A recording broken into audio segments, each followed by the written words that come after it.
another day.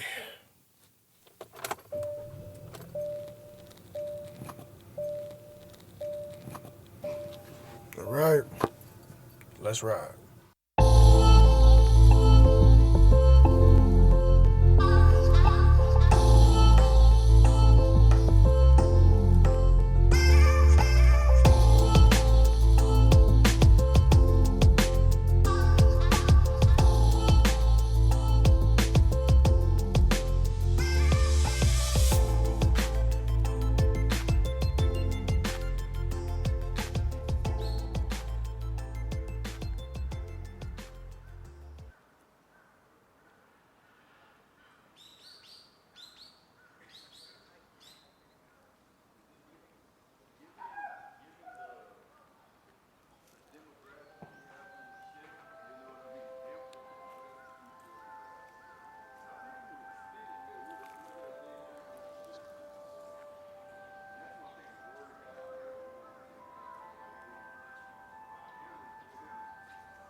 Yeah, man, back in effect. It's been a long time since I've been able to sit down and do this. But welcome back to the No Playing This Ride podcast.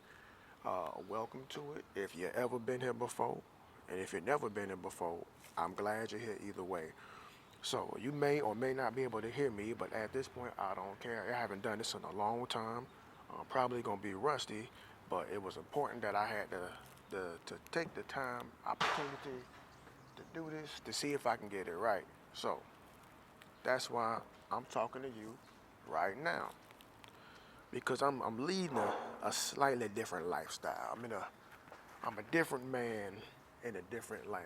I am officially a black man in Japan, and I like this shit. I really do. Um, I've been meaning to get back and do this, but I haven't been able to because, timing wasn't right. I don't have things set up all the way. I'm trying to get the family moved over here, and there's just a lot of stuff going on. So I know the last time I said I was going to do this, I didn't anticipate the break being this long, so I'm having to adjust. I'm really having to switch up the way I do things. That is why I'm out here outside versus the place I normally would record, which would be normally in the car, right? But I'm having to just do this outside and try something new because personally I was frustrated. I had a lot of stuff going on, have a lot of stuff going on, and I haven't really been able to vent to anybody to kind of understand what I was going through. And I thought about what was missing in my life. What did I used to do that was missing in my life other than my dear family and friends back in the States? But I had to sit and really think about what was missing in my life, and it was just, well, this and going to the gym. So I went to the gym today, and now I'm doing this, which I love to do as well. So hopefully it works out, but this is a test. I didn't want to leave off doing 98 episodes. Like if I'm gonna end it, at least end it like 100 or 110 or something like that. So this will be number 99 at least once I put this thing out. And to be honest, I don't even know who's gonna listen to this because I haven't done this in a while, and I haven't really been keeping in contact, haven't been posting old episodes, none of that. I just been kind of living my life, doing things, being away, being inaccessible. So I haven't been doing my best to put this out there. But hey, for the people that stick around and still want to listen, cool. And anybody that knew that catches up or listen to anything, oh, I welcome you to it, man. Um, there's been a lot of stuff happen since October. A whole lot of stuff, and a lot of it I missed because I didn't have any access to look at anything. I see the one thing that really is blowing up right now is this impeachment situation with the current president, and I don't really know a whole lot about it, to be honest, man. I really don't. Like I feel like that if it's taking this long to do, then they were trying to gather as much evidence possible in order to make it actually work, or they were trying to just create the stain after the Mueller thing didn't work to harm him for re-election, which to me makes a lot of sense. You know, hey, if you don't think you're gonna be able to get him out there the regular way, people gonna do what they gotta do. And I mean, to be fair, you're talking about a person who doesn't carry themselves the best. There's always things going on. You got the whole incident with Ukraine and all that. So there's a lot there to look at.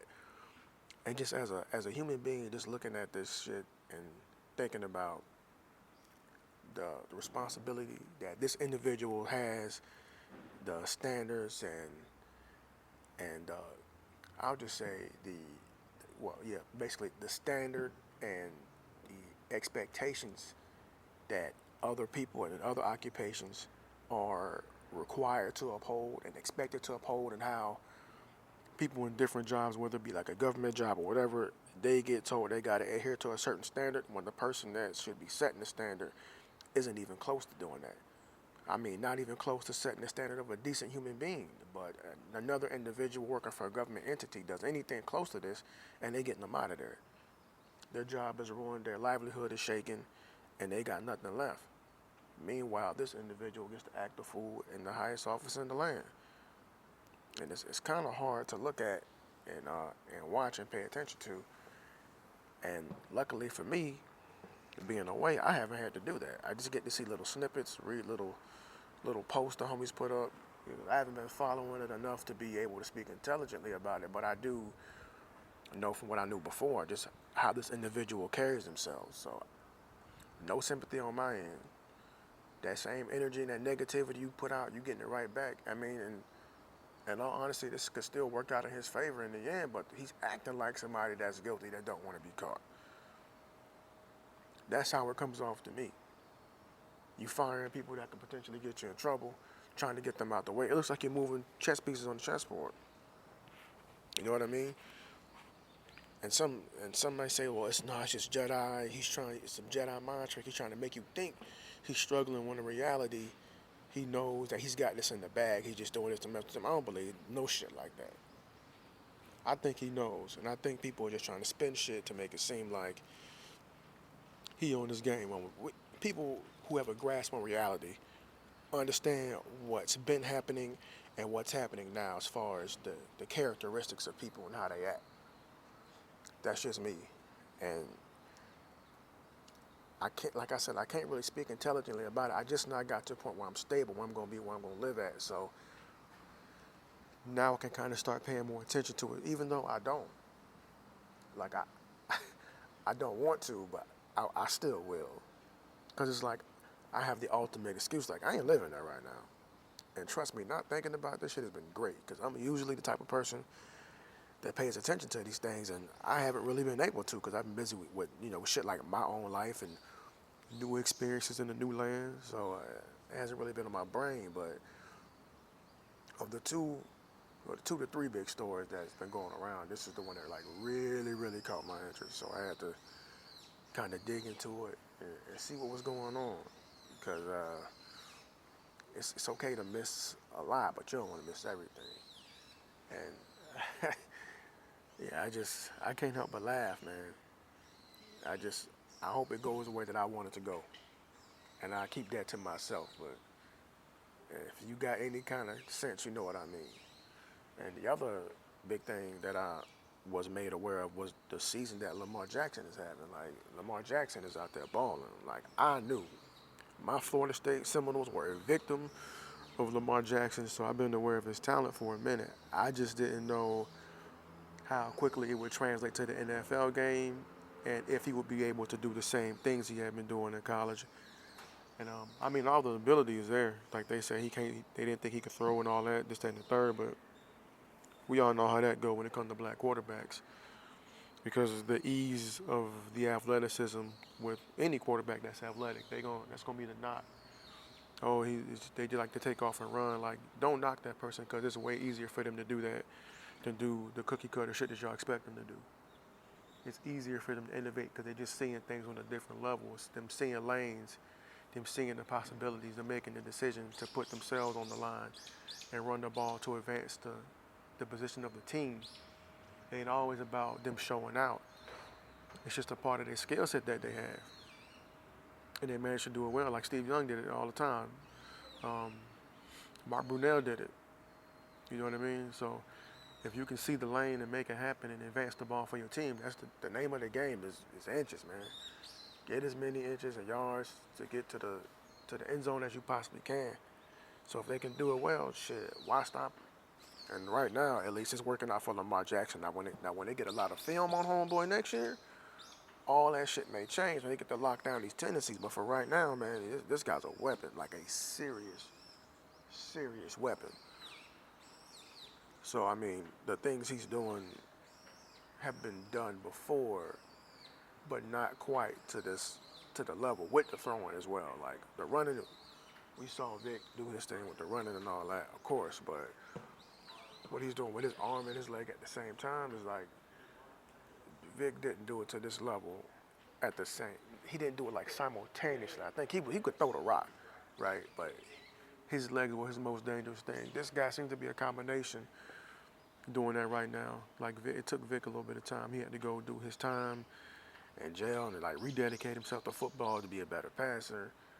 And his legs were still there, but his arm was what was kind of carrying him the second half of his career. His cannon.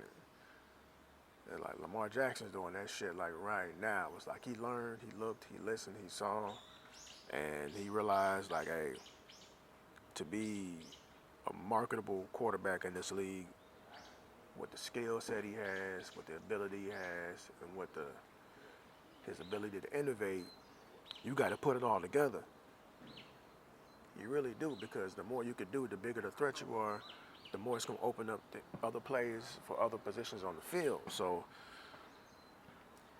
I mean, if you could do it, do it. And the crazy shit is, I ain't even really been able to see a game. I just been hearing shit. I haven't really seen that many highlights. I just been hearing the talk, like from the sports shows, like just in passing. Just in passing. It's been insane. So hopefully I get a chance to see it, and it just makes me like think like, damn, who passed on him in the draft? Everybody.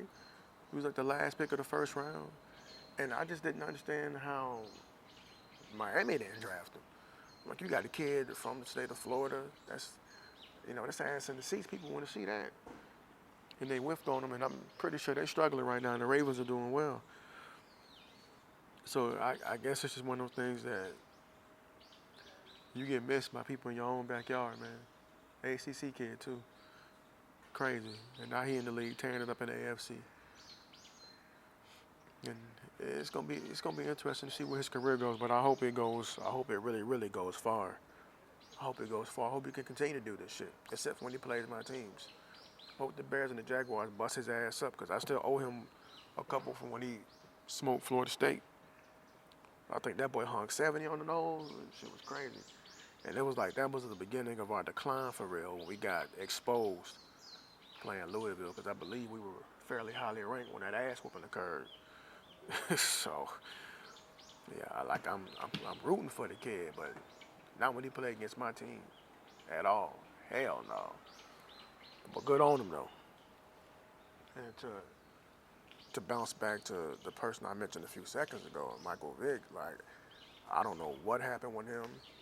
I guess he was trying to be like an honorary Pro Bowl captain or Hall of Fame. I don't know exactly what happened, because again, I'm getting news late or early or whatever, because I'm a day ahead, a few hours behind. I'm like up 16 hours ahead, so it's early morning for me, late night yesterday for me where y'all at. So it's y'all evening time for me when it's morning, afternoon time over here.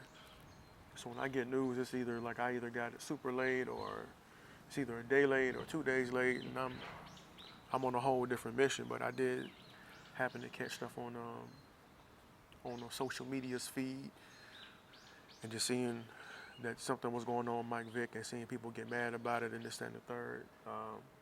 His supporters, because they they feel like they still harping on. They just trying to find any way to bring bro down. And I understand. Like I told people like, hey, as an animal lover, cool. Like I feel y'all. I thought what he was involved in was fucking despicable myself. You know what I mean? And that's something he grew up learning, thinking that it was cool. He didn't value those animals. He didn't value the dogs because that's what he grew up learning. And he went to jail. He paid his debt to society. My man is kicking the shit out of this soccer ball. It's a young guy out here trying to make these soccer goals. I said I'm outside. He missed a whole fucking goal. Hit one of these tables where I'm over here sitting at. he trying though. Fuck it. But anyway, Michael Vick, he made a mistake. He made that mistake for a while. It caught up to him. He had to pay his debt to society, and then once he did that, he came out, and whether it's for PR or whatever, he managed to rehabilitate himself and become an advocate for the same animals he was hurting. So, I mean, to me, that shows a little bit of growth. And people will not want this man to have a job, this, that, and the third. And then I look at somebody like Big Ben Roethlisberger, who's on at least 2 different occasions been accused of like assaulting women, and nobody's out here talking about they don't want him to be the quarterback for the Pittsburgh Steelers. He's been allowed to go on and gain income. Nobody's trying to impede this man from working. None of that shit. You got the defensive coordinator, or I don't know if it's a defensive coordinator or he was an offensive coordinator. I just know he's a coach at Ohio State who was apparently beating the shit out of his wife. You know what I mean? You don't hear people talking about that anymore. You got the kicker for the New York Giants who was beating the shit out of his old lady. You don't hear people talk about that no more. Nobody's tracking him down, trying to fuck up his money. At least not on the same scale they're trying to do Michael Vick. Now, I understand that for some people, dogs are family, but a human is a human, especially when it comes to these women. Like, how y'all overlooking this shit? It didn't make sense to me. It still doesn't make sense to me. And my homeboy Felix was going like particularly hard about this shit. And he's passionate. When he like to argue about shit, he like to argue about shit. He don't really let up, especially when he feel like he's right.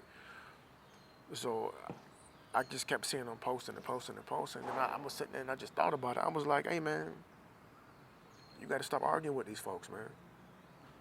And I shared that thought because my thing is like, why argue with somebody who mind already made up?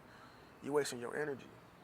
Because these people, these same people that are against Michael Vick and everything he's trying to do, in essence, they are Michael Vick in his undeveloped form, because Michael Vick didn't value a being. He didn't value those animals. So it was okay to him, you know, when they were killed and when they were fighting and when they were using that reckless manner. He didn't think of it that way. He wasn't really thinking about what he was doing because he grew up around that. That's the culture he grew up in, that it was okay. There was no real value to attach to them like that. It was like, hey, yeah, I like dogs, yeah, cool, you go there and fight, whatever. He didn't really place a value on it. That's just me, the way I'm looking at it, right?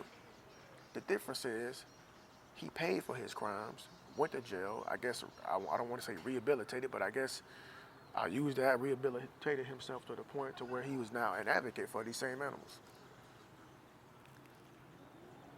The other side of that is that why I say the people that are against Michael Vick are in essence Michael Vick in his unrehabilitated form is because these people have not yet got to the point where he's at. And I say that because it is my belief that they don't value us the same way, especially athletes. They don't value us the same way. Like I said it before, black athletes, man, they got it rough. Black male athletes, because everybody loves and hates the cool black guy. That's not the cool black guy. When you're the cool black guy and everybody loves you, you getting this attention, there's going to be a segment of society that don't fucking like you. They're going to think, oh, this guy thinks he's the shit, whatever, it's that and the third. It's that segment that feels like you shouldn't be where you at. There's going to be people like that all the time. And with this situation, I feel like that's definitely what this is. 100%. 100%. They so used to seeing us killing each other or being killed or being beat up by police or just struggling. They so used to and comfortable with our struggle that when we try to come out of that, it threatens the comfort level of some individuals. And I'm saying some, not all, because I don't think all people think like that. I'm not that naive or that stupid or closed-minded. But I will say I believe there's a certain segment of people that don't like to see upward mobility coming from us. They don't like the appearance of a level playing field, but like to call out that you ain't oppressed. It's like, what the fuck are you talking about? It doesn't make any damn sense. They love to sit there and say, no, everything's equal, but when you got somebody who's clearly was guilty of a crime and did their time, cool. But then you got people grabbing, like saying they grab women by the vaginas. You got dudes twice accused of beating up girls. You got dude beating up his old lady. You got other dude beating the shit out of his old lady. It's all football. They names don't get drugged through the mud like this. You don't hear about it. But because it's easy to attack him because of his stature and his status, oh, you don't want him to do nothing.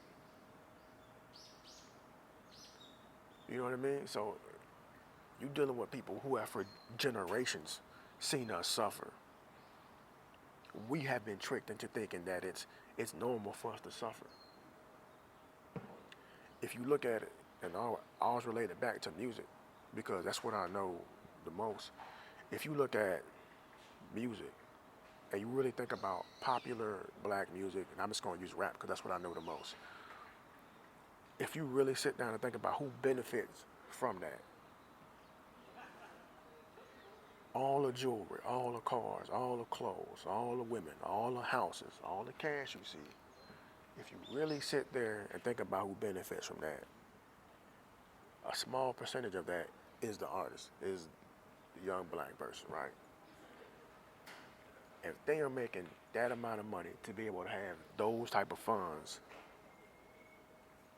who is making enough money to pay them? The same thing with athletes. Oh, this guy got a $100 million contract. You realize that somebody has to be able to pay them that contract, right? Whether it's a group of people, whether it's one person, some type of entity, somebody has to be able to foot that bill for these folks. So there's almost always somebody else making that money that can afford to give them that money. Unless they're like 100% independent. But when you come to peddling shit like the drug culture in music, and they'll tell you that the positive or the conscious rap isn't marketable to who? Who makes up a majority of that audience? Or who made up a majority of that audience? And I always take it back to music, because when the music was about blackness and being black and brown and being in the inner city or whatever, or in the south in the hood or whatever, only a certain segment of society can relate to that. So that's who's going to go purchase that music, because it relates to their experience. Now, when you talk about the drug and party shit, when that formula for success in rap music became pretty much the formula and the pattern for success,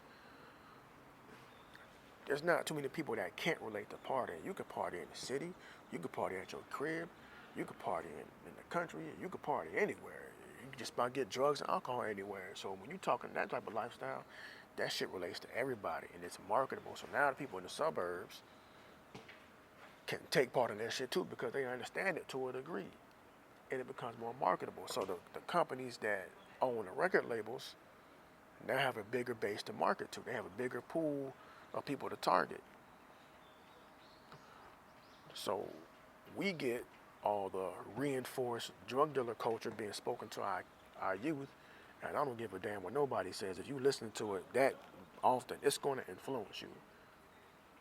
It's going to influence you. That's reasons why there's certain music for certain moods. People don't normally cut on rah hip hop shit when they about to go study. They might cut that on when it's time to go to the gym, or some rock music, or some other shit when they about to go to the gym, when they about to play sports. You want something upbeat, up tempo. When you trying to study, you want something low key, maybe some R&B, maybe some jazz, maybe country or something like that. That's your thing. Maybe classical music.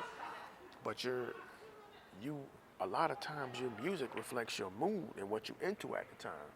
But if you constantly get beat over the head with, I got cash, you broke, and I sold this, that, and the third, and then that's the constant visual you see is guns and women and cars and all that shit. Like you gonna think that is what it is,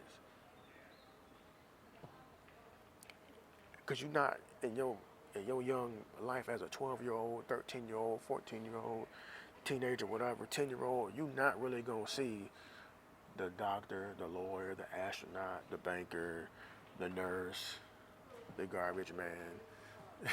You know what I mean? You're not gonna see the interior designer, the real estate agent. You're not going to see the person who fuels the goddamn trucks. Like you're not gonna see them nowhere glamorous.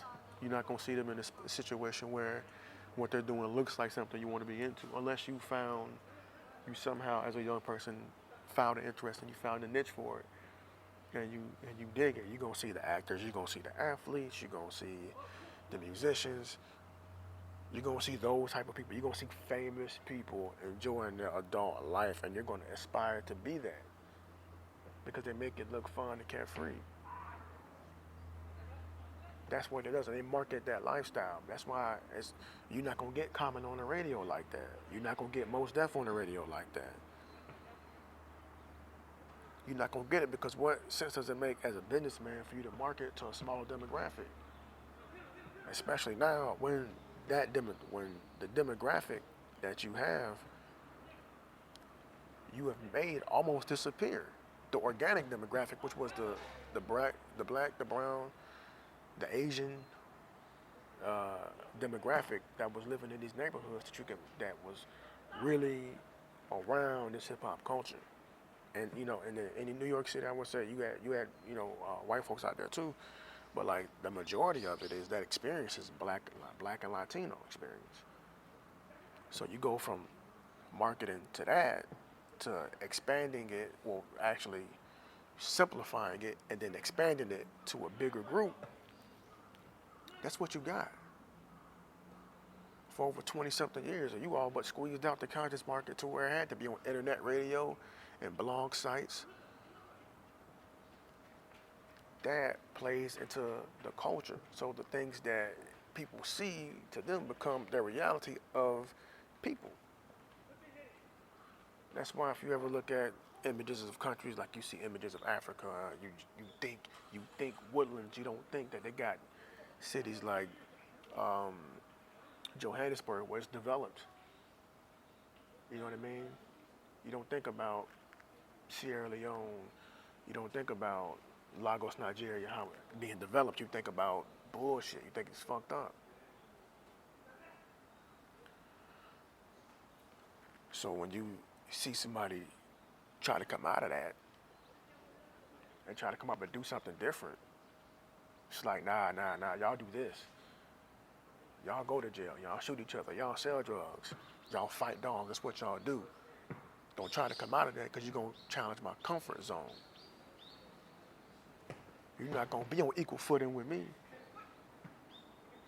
because I value my motherfucking dog more than I value you as a human being.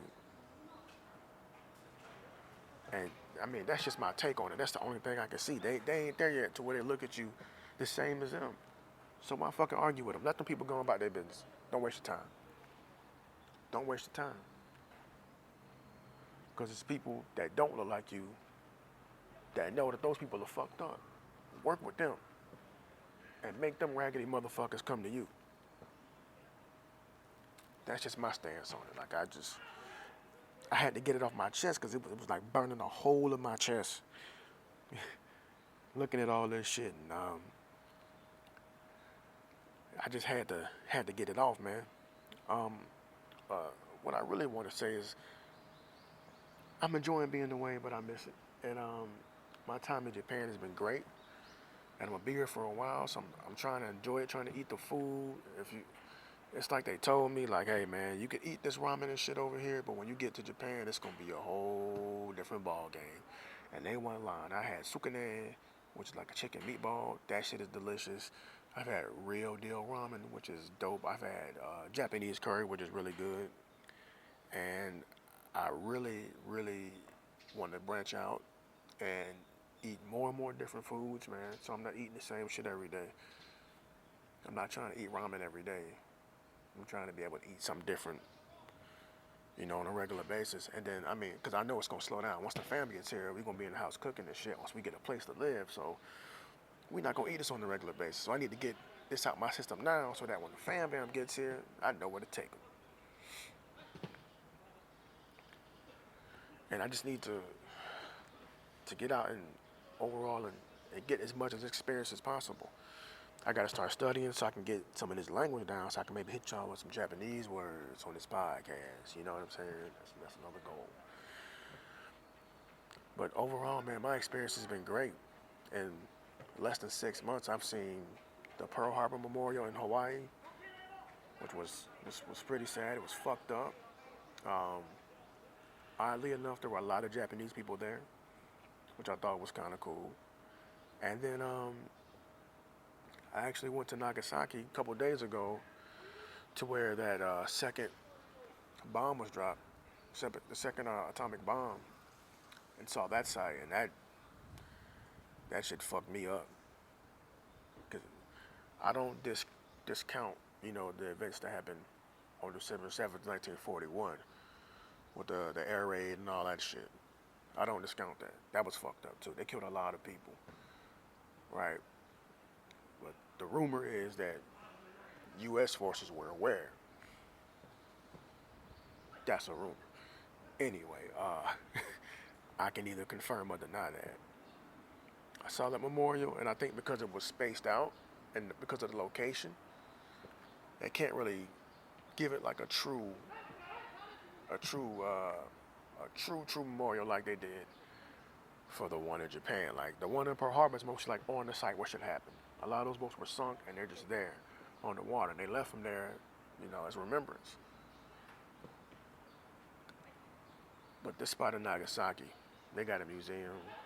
They got a whole peace part and everything. And they're talking about banning the use of atomic weapons, which is some shit I can get behind. You don't really get the scope of it until you go somewhere and realize that this was just 1945. It wasn't that long ago. There's still people alive who were around that time. It's like it's only 1945. That's the crazy thing. You go there and you look and you get to read all the facts and see the exact spots where the bombs were dropped or where they exploded, and see where they had a cathedral. They moved the wall out, put it on display. The statues they got up, the museum is incredible. It only cost you $2 to go through the museum and look at it and get all this great information. I won't say great, tragic information, but information still. It's something to see, man. I'm glad I went.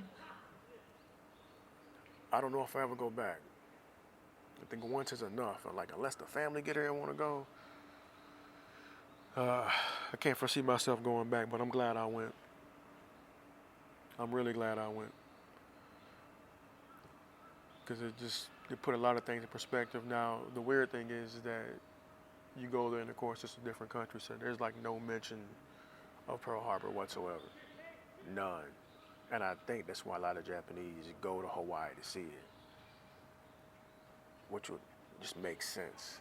But like, if I had to wait or two, which was worse,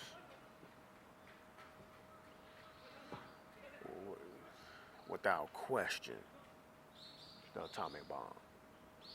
Because they dropped 2 of those motherfuckers. And it's just those long-lasting effects when you got people with diseases and shit and radiation, cancer. It's terrible, man. It's terrible. If you ever play Fallout like me, that's some scary shit. But all in all, man, I'm loving it, man. I'm loving Sasebo. I'm really loving being able to be in a different country and kind of walk around. The people are really nice. Really, really nice. It's super clean. It's super quiet. And just overall, it's really, really peaceful existence. And I guess this is what happens when you get a group of people on the same page doing things in a way that's going to affect people for the greater good, when you get a just a one-way thought of like, hey, we want to make this shit as good as we possibly can for everybody. So let's all get on one accord and move this way. And that's something I think that any group could benefit from. Like as long as you're not excluding anybody, like I'm all for it, man. I really think that this is something that this is an example of what black people can do. You get on one accord and then you execute and you make it go. It's just something that's hard to do, to get a group of people thinking the same. Because there's always gonna be rebels and outliers and all that shit. Cool. But just to be kinder to one another, to do things within the law to the best of your ability, like to create little pockets of economy so people don't have to resort to selling drugs. Break that myth. You got Miss Universe Black, Miss USA Black, Miss America Black, Miss World Black, Miss somebody else Black. A small part of me thinks people that they're trying to cash in on the black woman and shit. You know what I mean? I look at the long range play like, what are they trying to do? Go after that black dollar, market it towards black women, all on one accord? Maybe, I don't know. But for right now, I'm going to enjoy this shit and bask in it. Definitely going to bask in it. And I think at this point, man, I'm going to shut this down. I'm rusty. I'm not going to edit this very well. If I can edit it at all, hopefully I can upload this shit today. But if not, man, I tried, and I will try again at some other point. I'm really looking to start another one of these, and it may continue off this same thing, and just you may be downloading this podcast and it turn into something else one day. But I may end this one to start another one. But when I become definite on it, I'll let you know. And I just seen a tweet from Skip Bayless saying you can't be the GOAT missing late game free throws, so I guess LeBron fucked up at the end of the game. That's not cool, man. Don't do him like that. That boy about to be the MVP this year. For sure. But yeah, thanks for everybody who held it down, who stayed with you, boy. I appreciate it. And hopefully I get this episode out. If not, I'm rambling at the end of it anyway. Just listen to it, enjoy it. If you say you missed it, there it is, goddammit. Y'all be greasy out there, man. Enjoy the U.S. while I enjoy Japan. Peace.